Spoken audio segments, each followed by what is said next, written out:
објавен е нов извештај за салдото на странските директни инвестиции во земјава. Извештај кој што го објавува Народната банка на Република Македонија, имено од почетокот на годинава до заклучно со септември во земјава влезен е капитал во вкупна вредност од 199 милиони евра.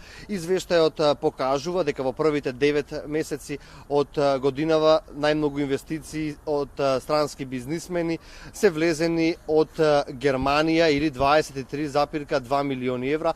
Потоа следуваат инвестициите од стопанственици од Турција 23,1 милион евра, следуваат Италија со 12 милиони евра, Луксембург 1 милион помалку или 11,5 милиони евра се инвестирани од страна на бизнисмени во Македонија и од Бугарија речиси 12 милиони евра.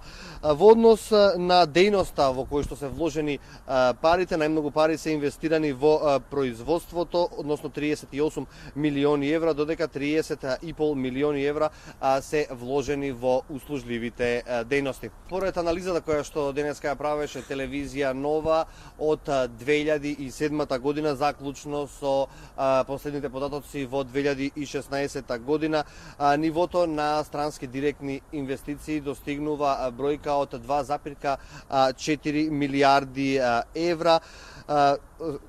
Податоците покажуваат дека во земјава своји инвестиции оствариле над 50 поголеми странски компании, а тоа придонело за да се вработат 16,000 лица во земјава во компаниите со странски капитал.